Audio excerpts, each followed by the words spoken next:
오늘은 그 에녹에 대한 믿음입니다. 에녹 잘 아시죠?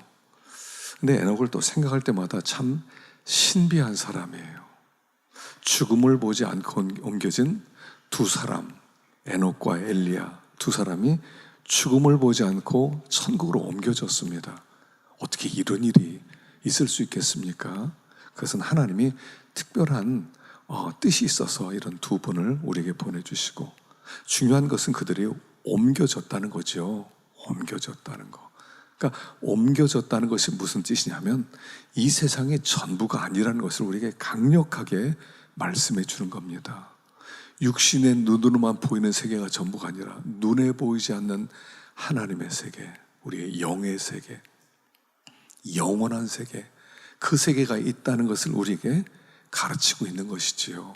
그래서 이 에녹의 믿음을 보면서 그 나라를 바라봐야 돼. 에녹은 지금도 살아 있습니다. 지금 살아서 하나님과 즐거움을 누리고는 그 세계가 우리 앞에 열려져 있다 하는 것을 바라보고 소망 가운데 주님을 섬길 수 있기를 간절히 축원합니다. 자, 에녹은 어떤 믿음의 사람인가? 어떻게 하나님이 그를 옮겨 가셨는가 하는 것을 말씀하는데, 첫 번째는 하나님과 동행하는 사람이었다고 그러죠. 창세기 5장 22절 가보십시다. 창세기 5장 22절 우리 함께 봉독하겠습니다. 무두셀라를 낳은 후 300년을 하나님과 동행하며 자녀들을 낳았으며 그는 365세를 살았더라. 에녹이 하나님과 동행하더니 하나님이 그를 데려가심으로 세상에 있지 아니하더라. 예. 무두셀라를 낳은 후에 300년을 동행했대요. 300년 동안 동행해서 자녀를 낳고, 그리고 365세가 되었을 때 하나님이 그걸 그냥 데려가 버리셨다는 겁니다. 어떻게 그가 300년씩이나 동행할 수 있었느냐 하는 것이죠. 제가 예전에 히브리서 강해를 할 때 이미 한번 말씀을 드렸습니다. 무두셀라를 낳은 후부터 동행했대요. 무두셀라에 대한 얘기는 예전에 한번 드렸는데 한번 잠깐 더 말씀을 드리면, 무두셀라란 이름의 뜻 자체가 뭐냐면 창 던지는 사람, 이런 뜻이라고 그랬죠. 창 던지는 사람이에요. 그러니까 그 당시에 부족 사회가 있을 때 그냥 뭐 집성촌 비슷하게 아는 사람들끼리 또는 아는 친척끼리 가족끼리 모여서 부족들이 여러 그런 뭐 크지 않은 작은 성읍을 만들면서 살았겠죠. 곳곳에 살았습니다. 그런데 사람이 사는 세계는 항상 싸움이 있잖아요. 시기 질투도 있고, 그러다 보니까 서로 가진 것을 빼앗기 위해서 이제 전쟁도 많이 일어났을 텐데, 자기 성을 지키기 위해서 무두셀라라는 존재가 있었단 말이에요. 이 무두셀라는 성을 지키는 사람이에요. 항상 아침부터 저녁까지 창 하나 들고 자기 부족을 지키는 사람으로 서 있는 거예요. 각 부족마다. 그러니까 무두셀라가 많았단 말입니다. 그랬는데 그 무두셀라가 있으면 저게 강력한 용사 하나가 서 있구나, 쳐들어가면 안 됐구나, 이렇게 생각하다가 무두셀라가 죽을 때가 되지 않습니까? 죽어서 더 이상 그 무두셀라가 그 성에 서 있지 못하면 그때부터 주변에 있는 나라들이 거길 침공해서 다 죽이고 빼앗아 간단 말이죠. 그래서 무두셀라라는 이름의 뜻에는 그가 죽으면 심판이 온다 하는 이름의 뜻도 있었던 것입니다. 그래서 무두셀라라는 이름은 다른 말로 말하면 심판이란 뜻이에요. 무두셀라, 너 아들 낳으면 무두셀라래라, 심판. 얼마나 깜짝 놀랐겠습니까? 그리고 정말 무두셀라가 죽던 969세는 노아의 홍수가 시작되었던, 노아가 600세 되던 해죠. 그러니까 무두셀라가 죽으면서 하나님의 심판이 시작되었다는 것입니다. 어떻게 그런데 이런 이름을 하나님이 지으라고 하셨을까? 보세요. 유다서 1장 14절에 보면 여기에서 어떤 근거를 찾을 수가 있지요. 14절 15절 읽어보겠습니다. 시작. 아담의 칠대손 에녹이 이 사람들에 대하여도 예언하여 이르되, 보라, 주께서 그 수만의 거룩한 자와 함께 임하셨나니 이는 무사람을 심판하사 모든 경건하지 않은 자가 경건하지 않게 행한 모든 경건하지 않은 일과 또 경건하지 않은 죄인들이 주를 거슬러 한 모든 완악한 말로 말미암아 그들을 정죄하려 하심이라 하였느니라. 아마 에녹이 아들을 하나 낳았을 때 무두셀레라는 이름을 주시면서 그게 한 말씀을 주셨단 말입니다. 어쩌면 환상을 통해서 말씀을 주신 것 같아요. 왜냐하면 에녹은 이미 예수 그리스도께서 수많은 사람들을 이끌고 재림하는 모습을 보았단 말입니다. 그리고 경건하지 않는 자가 정죄를 받고 심판받는 모습을 보았단 말입니다. 하나님이 그 에녹에게 이렇게 환상을 주시고 예언을 주시고 말씀을 주셔서 그로 하여금 정신 번쩍 나게 했다는 것입니다. 그리고 여기에 보니까 15절에요. 경건이란 단어가 4번이 계속 반복돼요. 경건하지 않은 자가 경건하지 않게 행한 모든 경건하지 않은 일과 경건하지 않은 죄인들이 주를 거슬려 한 모든 완악한 말로 말미암아 그들을 정죄하려 하심이라. 경건하지 않는 자를 심판하기 위해서 그가 임하는 것을 보고, 야, 경건하지 않으면 심판을 받는구나, 마지막 날 정죄하겠구나, 이거 경건하게 살아야 되겠구나. 그리고 하나님과 동행이 시작됐다는 것이에요. 아, 하나님 앞에서 하나님을 모시고 하나님 앞에 두렵고 떨림으로 내가 믿음의 길을 걸어가야 되겠다라고 생각했다는 거예요. 그리고 나서 그가 하나님과 동행하기 시작했는데, 동행했다는 것은 뭐겠습니까? 동행이란요, 뜻이 서로 같아야 동행할 수 있어요. 여러분, 결혼을 하면 남자가 여자와 전혀 다른 환경에서 살던 사람이 서로 만나게 됩니다. 그리고 한 가정에서 함께 살아갑니다. 이거 쉽겠습니까? 아마 대부분이 여기 있는 분들 중에서 결코 쉽지 않게 여기까지 오셨을 겁니다. 특별히 젊었을 때. 요즘 젊은이들은요, 자기가 강합니다. 옛날에는 그냥 여자는 참는 거야. 그래서 또 참고 그리고 따라가고 그랬는데 지금은요, 안 참습니다. 안 참죠. 젊었을 때 피 튀기는 싸움이 있어요. 여자는 여자대로, 남자는 남자대로 그냥 맨날 싸우는 거예요. 그리고 시간이 지나가면서 서로가 뜻을 맞추고 서로가 양보하고, 한 사람이 화내면 한 사람이 참았다가 또 기다렸다 이러면서 여기까지 온 거 아니겠어요? 근데 하나님과의 동행은 그거 아니죠. 하나님의 뜻이 있어요. 하나님의 계획이 있어요. 그 하나님에게 맞춰서 동행하려면 내 뜻을 내려놓고 내 뜻을 버리고 하나님의 뜻에 자기를 맞추는 삶이 필요했단 말입니다. 그래서 아모스 3장 3절을 보면 읽어보겠습니다. 시작. 두 사람이 뜻이 같지 않은데 어찌 동행하겠으며. 뜻이 같지 않은데 어찌 동행할 수 있겠느냐. 그러니까 하나님과 뜻 맞추려면요, 내 뜻을 내려놓아야 돼요. 자기를 부인해야 돼요. 그리고 하나님이 기뻐하는 그 길을 걸어가야 돼. 그게 에녹의 삶이었다는 거예요. 300년 동안, 짧은 시간이 아니고 300년 동안 내 뜻 버리고 하나님의 뜻 받아들이고 하나님과 함께 여호와의 임재 앞에서 코람 대오하면서 늘 주님과 그렇게 변함없이 300년 동안 동행했더니 하나님이 그를 마음에 든다, 데려가야 되겠다, 그렇게 데려가셨다는 거예요. 그래서 우리가 하나님 앞에 가기 전에, 영생을 누리기 전에 주님과 동행하는 삶, 이게 우리에게 있어야 된다는 교훈을 첫 번째 준다는 것입니다. 두 번째는 오늘 본문 5절과 6절 다시 한번 읽어보겠습니다. 다시 한번 시작. 믿음으로 에녹은 죽음을 보지 않고 옮겨졌으니 하나님이 그를 옮기심으로 다시 보이지 아니하였느니라. 그는 옮겨지기 전에 하나님을 기쁘시게 하는 자라 하는 증거를 받았느니라. 믿음이 없이는 하나님을 기쁘시게 하지 못하나니 하나님께 나아가는 자는 반드시 그가 계신 것과 또한 그가 자기를 찾는 자들에게 상 주시는 이심을 믿어야 할지니라. 에녹은 옮겨지기 전에 하나님을 기쁘시게 하는 자란 증거를 하나님으로부터 받았다는 거예요. 하나님을 기쁘시게 하는데 어떻게 두 가지가 있어야 된다는 것입니다. 믿음이 없이는 하나님을 기쁘시게 못하는데, 믿음은 두 가지로 설명하고 있어요. 하나는 하나님께 나아가는 자는 반드시 그가 계신 것과 첫째, 두 번째, 자기를 찾는 자들에게 상 주시는 이심을 믿고 나가야 된다 하는 것을 말씀합니다. 자, 그러니까요, 첫 번째는 하나님의 살아계심을 믿어야 돼요. 단순히 하나님 살아계십니다, 그렇게 믿는 게 아닙니다. 믿음은 하나님 계십니다, 믿습니다, 그 믿음이 아니에요. 그럼 마귀도 믿잖아요. 마귀도 하나님의 살아계심을 믿어요. 그런데 그 믿음이 아니라 여기 하나님의 계신 것을 믿는다는 것은 뭐냐면, 하나님은 우주 만물을 창조하셨고, 창조신앙을 얘기하는 거예요. 우주 만물을 창조하셨고, 창조신앙은 두 번째, 그분이 지금도 보존하고 계시고 유지하고 존재케 하시고, 그리고 섭리 가운데 모든 것을 당신의 뜻대로 이끌어 가시고 역사하는 분이라는 것을 믿는 거예요.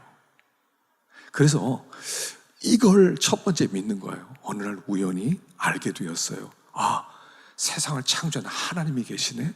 그리고 그분이 이 모든 것을 지금도 보존하고 유지하고 지키고 계시네. 그리고 그분이 섭리 가운데 모든 것을 다스리신 분이네. 인간의 생사와 복, 흥망성쇠를 홀로 주관하는 분이네 하는 것을 깨닫게 되는 상태예요. 와, 이런 분이 계시다는 걸 내가 이제 알았다니. 첫 번째예요. 두 번째는, 그렇다면 그분과 나는 어떤 관계를 맺어야 되지? 그게 찾는 거예요. 우주 만물을 창조하신 분이 계세요. 보존하고 섭리 가운데 다스리고 인간의 생사와 복, 흥망성쇠를 홀로 주관하는 그런 인격자가 계신다는 것을 알게 되면 이분과 어떤 관계를 맺어야 되잖아요. 어떤 분인지 알아야 되잖아요. 그래서 이분을 찾는 거예요. 내가 하나님을 찾아야 되겠다, 하나님을 만나야 되겠다, 이분이 어떤 분인지 좀 알아야 되겠다, 이분과 교제해야 되겠다, 그리고 이분이 기뻐하는 일이라면 내가 무엇이든지 해야 되겠다. 이게 주님을 찾는 거예요. 하나님이 계시다 그러면, 아 그래요? 뭐 계시나 보지. 그럴 수 있습니까? 우주 만물을 창조한 분과 그럼 나는 어떤 관계를 맺어야 되는 거예요. 어떤 관계. 그 하나님을 만나서 관계를 맺어야 돼요. 그리고 그 하나님을 알고 그 하나님은 어떤 분인지 알 뿐 아니라 그분이 뭘 기뻐하는지 알아야 돼요. 그런 마음으로 간절히 그를 찾는 거, 이게 하나님을 기쁘시게 해드렸던 그의 믿음이었다는 거예요. 그래서 하나님을 찾는 마음이 있느냐는 거예요. 하나님을 찾는 마음. 예레미야 29장 13절 읽어보겠습니다. 예레미야 29장 13절 시작. 너희가 온 마음으로 나를 구하면 나를 찾을 것이요 나를 만나리라. 하나님이 계시다는 걸 알면 우리가 반드시 해야 될 일이 뭐냐면 찾아야 되는 거예요. 하나님, 당신이 우주 만물을 창조하셨는데 내가 당신을 만나고 싶습니다. 당신을 알고 싶습니다. 당신과 정말 친근한 교제를 하고 싶습니다. 그리고 하나님을 정말 기쁘시게 되고 싶습니다. 이 일에 전심전력하는 상태를 말하는 거예요. 그냥 이렇게 찾다가 말다가, 나 바빠, 나 힘들어, 나 이런 일 해야 돼, 주님 찾을 시간 없어, 이럴 수가 없어요. 왜냐하면 그분과 어떤 관계를 맺고 그분과 함께 진짜 영생을 누리기 위해서는 그분을 기쁘시게 하지 않아요. 찾아야지요. 성도는요, 한 가지 하나님을 찾는 일이 우리의 삶에 가장 중요하다는 거예요. 하나님을 찾는 거, 찾고 찾는 거. 왜냐하면 그래야 하나님을 만나고 교제하고 그를 기쁘시게 할 수 있으니까. 그래서요, 마치 어린아이들이 그렇지 않습니까? 어린아이들이 엄마 품에 있다가 엄마가 잠깐 놓고 밖에 뭘 하러 잠깐 가서 빨래를 걸러 갔어요. 그러면 이 아이가 막 엄마를 찾죠. 엄마 어디 갔어? 그냥 이 아이에게는 다른 게 안 통해요. 뭐 장난감을 주든지 먹을 걸 주든지 뭐 자기 좋아하는 거 다 줘달라, 다 소용없어요. 엄마만 찾는 거예요. 그런 마음이에요. 이게 에녹의 믿음이었어요. 하나님만 찾는 마음이에요. 인간의 생사와 흥망성쇠를 홀로 주관하는 그 하나님을 만나서 관계를 맺어야 돼요. 그리고 그분이 어떤 분인 것을 알고 그분이 좋아하는 일이라면 내 전심전력을 다해서 그 일을 해드리고 싶은 거예요. 이게 있어야 믿음이 있는 사람이에요. 그렇게 하나님만 찾았어요. 하나님은 나는 다른 거 필요 없습니다. 하나님만 있으면 됩니다. 인간의 생사와 복, 흥망성쇠는 당신 홀로 주관하는 거 아닙니까? 내가 당신을 꼭 만나서 어떤 분인지를 좀 알아야 되겠습니다. 진짜 내 소원은 하나님을 기쁘시게 해드리는 겁니다. 이런 마음이에요. 그렇게 주님을 찾았더니 하나님이 야, 진짜로 너 나 찾아. 나 뭐 다른 거 말고 진짜로 나 찾냐? 얘 정말 주님을 찾습니다. 난 주님 없이 못 삽니다. 그랬을 때 그래 알았다. 그러면 내가 상 줄게. 그 상이 뭐예요? 데려가는 거예요. 너 나 없이 못 산다며. 그럼 내가 나를 너에게 줄게. 이게 데려가는 거예요. 천국은 이런 사람이 가는 거예요. 천국은 세상에서 고생하니까 힘드니까 천국 가서 어떻게 좀 편하게 살아요. 이런 사람이 가는 게 아니에요. 하나님을 찾고 하나님 없이는 살 수 없습니다. 하나님이 내 삶의 전부입니다. 하나님을 기쁘시게 해드리고 싶습니다. 이런 자를 데려가는 것이 그에게 주는 상이 천국이란 말이에요. 하나님만을 구한 사람. 에녹이 그렇게 하나님만 구했더니 하나님을 기쁘시게 해드리고 하나님 진짜 너 나만 찾아? 정말 300년을 시험했어요. 300년을. 그래도 변함없이 나는 하나님이면 됩니다. 하나님이 전부입니다. 하나님이면 충분입니다. 그랬더니 그래 가서 살자. 그리고 데려가신 거예요. 데려가시는 거예요. 하나님만 좋아하는 사람이 가는 곳이 천국이에요. 하나님 외에는 다른 건 필요 없어요. 하나님만 있으면 돼요. 자, 그런데 첫 번째는 하나님과 동행하는 믿음이라고 그랬죠. 내 뜻 버리고 하나님과 항상 함께 가고, 또 한 가지는 하나님을 기쁘시게 하여 하나님만 구하는 그 믿음을 합쳐서 뭐라고 그래요? 그게 구원을 이루어가는 것이다 라고 말하는 거예요. 구원을 이루어가는 것이다. 이 에녹의 신비한 것은요, 에녹에게 구원의 3가지 시제가 다 나타났어요. 과거적 믿음, 과거적 구원. 주님을 만났어요. 주님의 음성을 들었어요. 믿음이 생겼어요. 하나님은 살아계시다. 그리고 나서 생명이 들어온 다음에 이제는 내가 하나님을 기쁘시게 해드려야지. 그리고 구원을 이루어가는 300년의 동행이 있었고요. 그리고 하나님께서 그를 데려가시는 미래적 구원이 함께 나타났어요. 에녹이 신비한 것은요, 에녹 속에 과거적 구원, 현재적 구원, 미래적 구원이 함께 나타났어요. 여러분, 구원은요 3가지 시제예요. 처음에 주님을 만나는 거죠. 주님이 나를 부르시는 거예요. 믿음의 씨를 우리에게 주시는 거예요. 믿어지는 마음이 생기고, 그리고 나서 내 마음 가운데 생명이 약동하기 시작하고, 그리고 내가 마음 가운데 이제는 더 성장해야 되겠다, 내가 하나님을 기쁘시겠다는 그런 믿음이 생기고, 그리고 나서 2번째는 현재적 믿음. 진짜 내가 하나님을 기쁘시게 해야지. 이게 성장이에요. 구원을 이룬다고 하는 것을 성경에서는 여러 가지로 우리 표현하고 있죠. 그 중에 하나가 영적 성전을 건축해라. 영적 성전 건축은 내가 주님을 만나고 아는 사람 되었는데, 이제 주님이 나와 온전히 거하는 사람 되도록 하기 위해서 옛사람을 벗어버리고 새 사람을 입고, 날마다 우리의 죄를 벗어버리고 날마다 주님의 형상을 닮아서 날마다 주님을 기쁘시게 하는 사람으로 변화되어 가는 것, 그게 현재적 구원인 성화, 변화되는 삶, 거룩해지는 삶, 예수 닮아가는 사람, 이렇게 표현하고 있죠. 그리고 그에게 미래적 구원인 영화가 주어지는 거죠. 우리가 죽는 날, 예수님이 재림하시는 날, 그때 우리의 몸이 완전히 변해서 모든 죄로부터 자유케 되고, 그리고 예수님처럼 완전하게 영광스럽게 변하는 것, 그게 미래적 구원인 영화. 이 3가지를 함께 구원이다, 이렇게 얘기해요. 그 과거적 구원만 있습니다. 옛날에 믿었는데 지금은 내가 그런 믿음은 없어.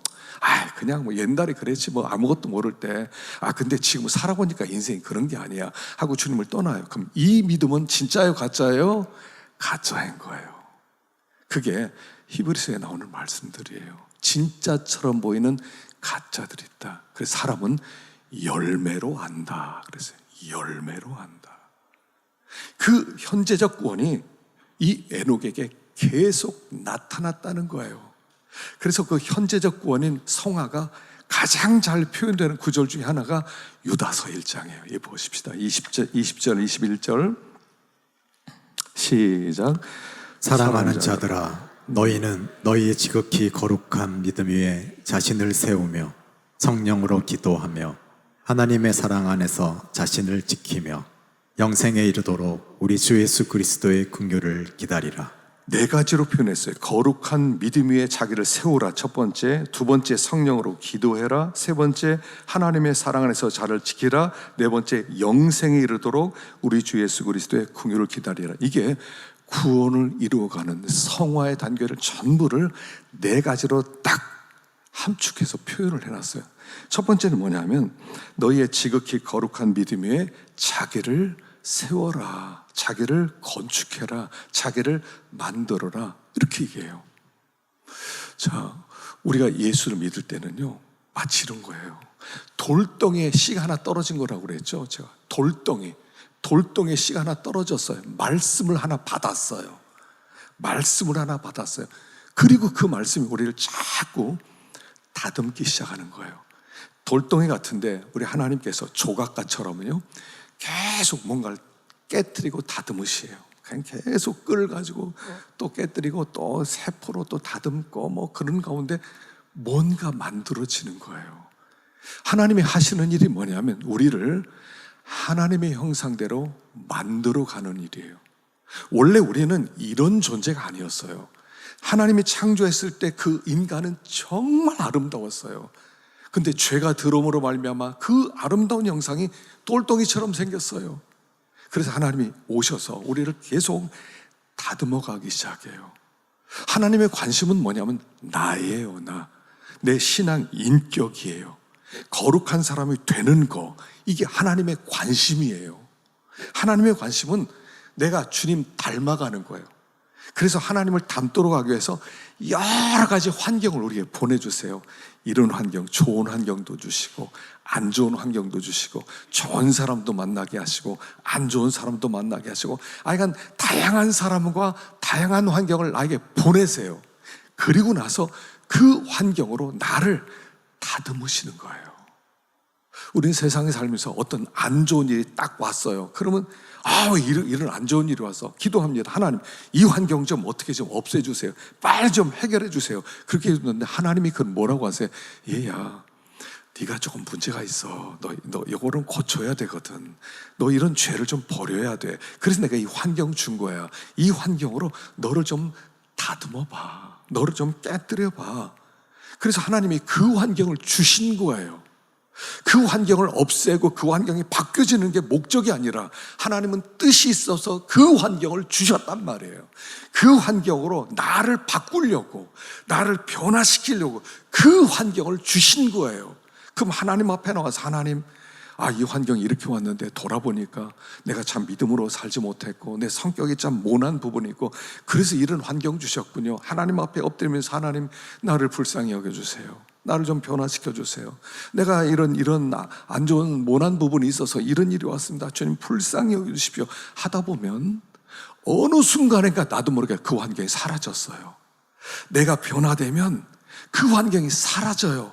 하나님, 저 환경 좀 고쳐주시고 저 사람들 좀 고쳐주고, 이거 안 해도요, 나를 고치다 보면 그 환경이 필요 없으면 가게 돼 있어요. 그래서 하나님이 우리에게 어떤 환경을 주셨다 그런 것은 네 안에 이런 게 있다, 이런 뜻이에요. 어떤 사람을 만났어요. 너무 까다로운 사람 만났어요. 정말 없었으면 좋겠어요. 뜻이 있어요. 그 사람이 있어야만 해요. 그 환경이 있어야만 보내신 거예요, 하나님이. 내가 있어야만 변화되고 있어야만 하나님의 사람이 되기 때문에 그 환경 주신 것이고 그 사람을 붙여주신 거예요. 너를 보고 왜 그 사람이 생겼는가를 생각해 봐라. 너에게 뭐를 고쳐야 될 것이 있는가 한번 생각해 봐라. 그래서 하나님 앞에 엎드리고 회개하고 자기를 자꾸 깨뜨리고 만들어 가는 가운데 자기가 이렇게 좀 변화되면요, 그 사람이 없어지는 거예요. 없어진다는 게 뭐냐면 그 사람이 나를 괴롭히지 않게 되었다는 거예요. 왜냐하면 내 어떤 안 좋은 면을 하나님이 고치려고 보냈기 때문에. 하나님의 계획은 나예요. 나를 거룩하게 변화시키는 거예요.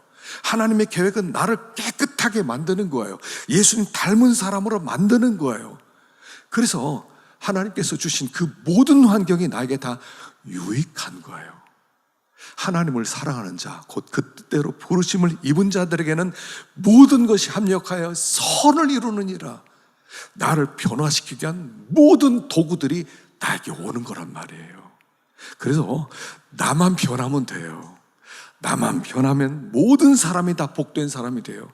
내 주변엔 모든 사람이 축복의 사람이 돼요. 내게 주신 모든 환경이 다 복의 환경이 돼요. 중요한 것은 나예요. 그게 구원을 이루어가는 것이라고 얘기하는 거예요. 믿음의 자기를 건축해가는. 그래서 우리는 다 건축가들이에요. 나 만드는 건축가들. 나를 온전한 사람으로 세우는 건축가들. 그래서 잘 돌아보면서 이런 부족한 부분이 있네. 이것 때문에 하나님을 기쁘시게 못하는 부분이 있네. 그럼 여지없이 어떤 환경을 보내서 그걸 하나님이 깨우쳐 주시는 것이죠. 첫 번째는 지극히 거룩한 믿음의 자기를 세우고 건축하고 만들어라. 첫 번째 목적이에요. 두 번째는 뭐냐면 성령으로 기도하랍니다. 성령으로. 자, 그러면 우리가 건축되지고 하나님의 사람으로 변화되고 만들어지는 이 일을 하는데, 너 혼자 해봐. 혼자. 네가 너 부족한 거 있지? 너 이렇게 미워하지? 너 이렇게 거짓말 치는 게 있지? 너 마음이 약하지? 너 이제 혼자 한번 열심히 해봐. 열심히. 하나님이 그렇게 하지 않으셨어요. 예수를 믿는 순간 성령이 우리 안에 오셨어요. 그리고 그 성령이 우리 안에서 역사하세요. 자, 빌립보서 2장 12절 13절 읽어보겠습니다. 시작. 그러므로 나의 사랑하는 자들아, 너희가 나 있을 때뿐 아니라 더욱 지금 나 없을 때에도 항상 복종하여 두렵고 떨림으로 너희 구원을 이루라. 너희 안에서 행하시는 이는 하나님이시니 자기의 기쁘신 뜻을 위하여 너희에게 소원을 두고 행하게 하시나니. 자, 너희 안에서 행하시는 이는 하나님이시니, 우리 안에 하나님이 와 계시대요. 우리 안에 하나님이 계세요. 그 하나님은 성령 하나님이세요. 보혜사 성령이 우리에게 임해서 절대로 떠나지 않고 우리와 동행하시고 우리에게 가르쳐 주시고 우리를 인도하시고 우리를 위로하시는 그 성령이 내 안에 계셔서 나에게 뭐를 가르치시냐면, 자, 하나님이 이거 기뻐하거든 하는 소원을 하나 준다는 거예요. 하나님이 이거 기뻐해 하는 소원이 어느 날 생겨요. 예수 믿는 사람은요, 다 이게 있습니다. 나 하나님 기쁘시게 하고 싶은데 어떻게 하나님 기뻐하실까? 하여간 어디서 생겼는지 몰라요. 하나님 기쁘시게 해드리고 싶은데 나 하나님 기쁘시게 해드려야지. 나 이렇게 살면 안 돼. 어떻게 하면 하나님 기뻐하실까? 이 마음이 생겨요. 근데 성령이 소원을 주고 행하게 하신다는, 가르쳐 주세요. 너 이렇게 하는 거 하나님이 기뻐하셔. 너 이렇게 되는 거 하나님 기뻐하셔. 그럼 그게 있어요. 그래서 성령과 동행하는, 하나님과 함께 사역하는 게, 그게 성화예요. 네 힘으로 알아서 열심히 해봐. 나중에 상 줄게 내가. 한번 하는 거 한번 보자. 하나님 절대로 그렇게 안 하세요. 우리 안에서 위로하시고 힘주시고 격려해 주시고, 넘어지면 성령께서 오셔서 다시 일어나봐. 느끼세요? 어떤 때 넘어졌어요. 너무 낙심이 돼요. 내가 또 죄를 졌구나. 나 왜 이러지? 그럴 때 성령이 조금 작은 소리 들어보셨어요? 일어나봐. 다시 일어서 다시 시작하자. 이 음성이 들리지 않아요? 저만 들려요? 들려요. 야, 일어서자. 다시 일어서봐. 넘어지면 try again. 다시 일어서봐. 다시 힘내봐. 너 할 수 있어. 일어서. 우리에게 계속 그렇게 힘주시는 분이 우리 안에 계셔서 그분과 함께 만들어지고, 함께 변화되고, 함께 죄에 민감해지고, 함께 거룩한 사람이 되어가는 거, 그게 성화거든요. 우리는 혼자일 리가 없어요. 하나님 우리를 버려두실 리가 없어요. 네 힘으로 한번 해봐 하신 적이 없어요. 함께해요. 성령과 함께. 그래서 성령과 함께라는 것은 기도하라는 얘기예요. 기도해요. 여러분, 두 가지가 항상 같이 가셔야 돼요. 말씀과 기도가 항상 같이 가야 돼요. 은혜를 받으셨어요? 그럼 기도로 이어가세요. 근데 기도하지 않고 성경만 막 공부만 드립다 하잖아요. 그럼 사람이요, 교만해져요. 성경은 연구하지 않고 기도만 해요. 그럼 사람의 신비주의에 또 빠져요. 그래서 말씀과 기도가 함께 가야 돼요. 함께 가야 말씀 듣고 내가 기도하면서 변화돼야지. 하나님 이거 기뻐한다는구나. 성경 보니까 이거 하나님이 기뻐하시네. 그리고 하나님 앞에 간구하고 하나님 힘을 주시고 하나님 일으켜 세워주시고 하나님 인도해 주시고 그렇게 기도할 때 주님과 함께 걸어가는 정말 신나는 성화가 이루어지는 거예요. 기도하지 않으면 성화가 안 일어나요. 제가 볼 때는 기도를 통해서 하나님이 기뻐하는 것을 깨닫고 그 길을 가도록 하나님이 힘 좀 주세요. 이게 기도예요. 문제 좀 해결해 주세요. 이런 게 아니라 기도는 하나님이 기뻐하는 그 사람이 돼야 되겠는데 하나님 내가 진짜 너무 약해요. 하나님 진짜 맨날 쓰러져요. 이거 어떻게 하면 좋습니까? 하나님 좀 불쌍히 여겨주세요. 이게 기도예요. 그게 성령으로 기도해라. 그래서 구원을 이루어가는 중요한 것은 성령으로 기도하는 거예요. 시간 정해놓고 기도하셔요. 그냥 되는 대로 기도하지만 여러분 구원 이루어가는 것은 결코 쉬운 것은 아니에요. 하나님이 기뻐하는 사람으로 변화된다는 게 이게 얼마나 어려워요. 내가 변한다는 거 생각해 보세요. 어떤 사람이 나에게 손을 끼쳤는데 그 사람은 사랑해라. 그거 나 기뻐한다. 이게 사랑이 돼요? 사랑이 안 돼요.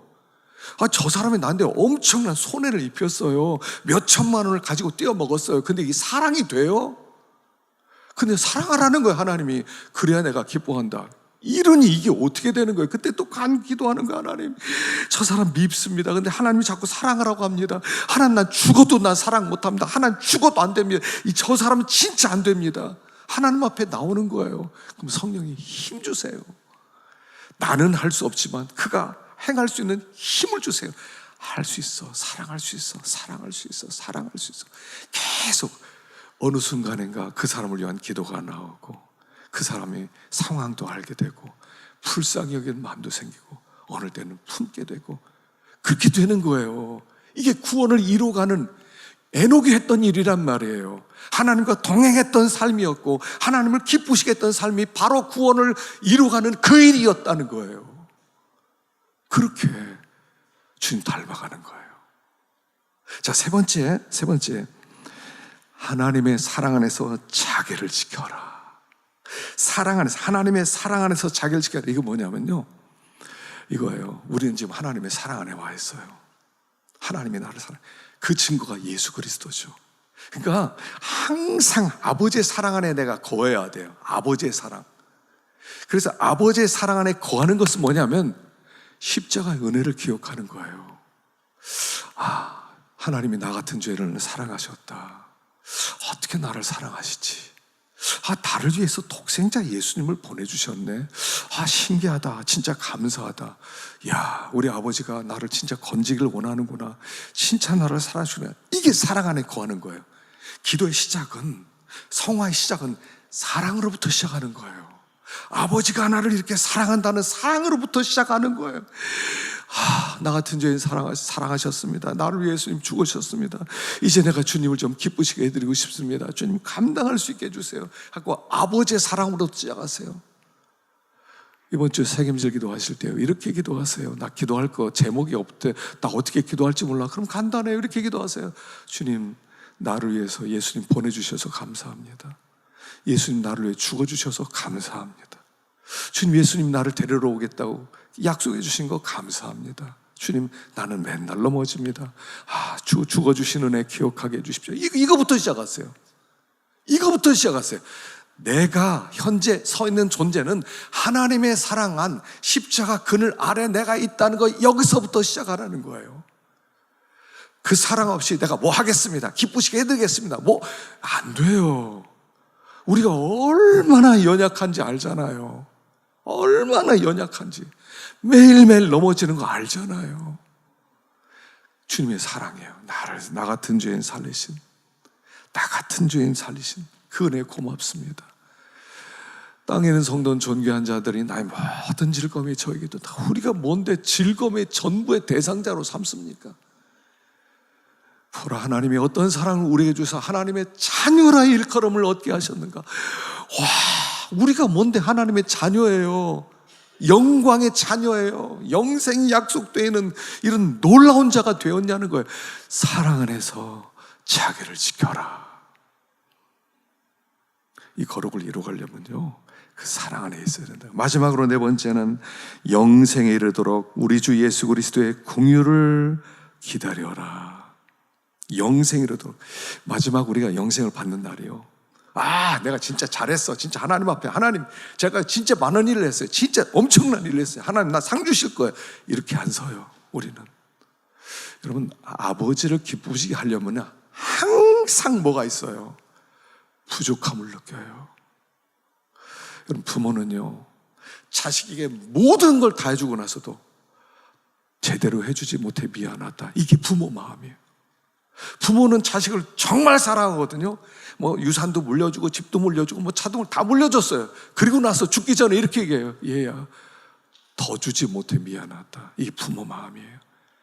이게 아버지를 정말 기쁘시게 하는 자의 마음 가운데 있는 자세예요. 주님, 이렇게 하라 저렇게 하라. 제가 순종하려고 애를 썼습니다만 순종하지 못한 게 너무나 많습니다. 아버지, 저 같은 자가 어떻게 아버지 앞에 서겠습니까? 주님, 저를 불쌍히 여겨주십시오. 이게 궁유를 기다리는 거예요. 그 앞에서 당당하게 내가 무슨 일을 한 줄 아십니까? 하나님 주님 저에게 상 주실 거죠? 저는 저런 사람은 다릅니다. 저는 진짜 일 많이 했습니다. 이런 거 없어요. 아버지, 100가지를 말씀하는데 주님 순종한 거 한두 가지밖에 안 됩니다. 10,000가지 율법을 우리에게 주셨는데 주님 서너 가지밖에 지키지 못했습니다. 하나님, 고개를 들 수가 없습니다. 주여, 불쌍히 여겨주십시오. 이게 구원을 이루어가는 자의 마음 자세란 말이에요. 어떻게 나에게 이 은혜 주셨습니까? 그래서 은혜로 주님의 얼굴을 배우는 거예요. 우리는 그날 은혜로, 주님, 내가 여기서 아무리 많은 수고하고 아무리 많은 고생하고 아무리 많은 땀 흘렸어도요, 아버지 앞에 설 때는 주여, 죄인입니다. 불쌍히 여겨주십시오. 이렇게 서는 거예요. 주님이 잘했다, 잘했어. 아니, 잘했어. 주님께서 그렇게 우리를 영광스럽게 봐주시는 영화, 과거 조건, 현재 조건, 미래 조건은 하나예요. 이게 구원이에요. 구원은 세 시제가 있어요. 한 구원이에요. 떨어질 수 없어요. 여기서 에녹은 하나님의 음성을 듣고 나서 하나님을 기쁘시게 해서 동행하고 호람대오로 살고, 그리고 하나님을 기쁘시게 하려고 애를 쓰고 하나님이 마지막에 가자 그렇게 데려가는 거라고요. 오늘 여기에서 우리가 예수 믿는 생활이에요. 이게 예수 믿는 생활이에요. 예수 믿으면 복 받고 잘 되고 뭐 문제 풀어주고 다 해주고 그런 거 아니에요. 어떤 환경이든 다 믿음의 유익으로 삼는 거예요. 다 좋은 환경이든 나쁜 환경이든 좋은 사람이든 나쁜 사람이든 무슨 일을 만나든지 믿음의 유익으로 삼아서 거룩함으로 변화되는 일에 쓰라고 주신 거예요. 그래서 성도들은요, 전천후예요. 전천후. 어떤 환경 떨어졌다 하더라도 이거 믿음의 유익으로 주신 줄로 믿습니다 하고 감사하고 그 환경 속에 자꾸 자기를 변화시켜 나가기 위해서 애를 쓸 때 새로워지는 거예요. 그럴 때 하나님을 보여주는 거예요. 빌립이 예수님께 와서 예수님 오래 따라다녔는데 하나님 한 번만 보여주세요. 그랬을 때 뭐라고 합니까? 예수님이, 야, 나랑 이렇게 오래 있으면서 너 아직도 모르겠니? 나 본 사람은 아버지 본 거야. 어떻게 아버지 또 보여달라고 하느냐? 라고 답변하시지 않으세요. 하나님 이거예요. 너를 본 자는 나를 본 것처럼 나 좀 보여줘. 너 만나는 사람들에게 나 좀 보여줘. 그렇게 변화되었으면 좋겠어. 그렇게 구원을 좀 이루었으면 좋겠어. 그렇게 좀 새로워졌으면 좋겠어. 그래서 예수 믿는 사람은 만날 때 예수님 향기가 좀 나네. 예수님이 계시면 아마 저럴 거야. 이런 사람이 되어지는 것, 이게 성화하고 거룩을 이루어가는 것이다 라고 말씀하는 겁니다. 우리 교우들 다 예수님 닮으면 좋겠어요. 제가 보니까 이제 예수님 닮아간 분들이 좀 있는 것 같아요. 우리 권사님들도 예수님 닮은 분들, 또 우리 이게 나이 드신 분들 다 주님 닮아가는 부분들이 보여요. 아, 주님 많이 닮았다. 참 주님 많이 닮았다. 옛날에 그 사람이 아니야. 아, 닮았어. 주님 앞에 섰을 때 그렇게 칭찬과 영광과 존귀로 설 수 있기를 간절히 축원합니다. 기도하겠습니다.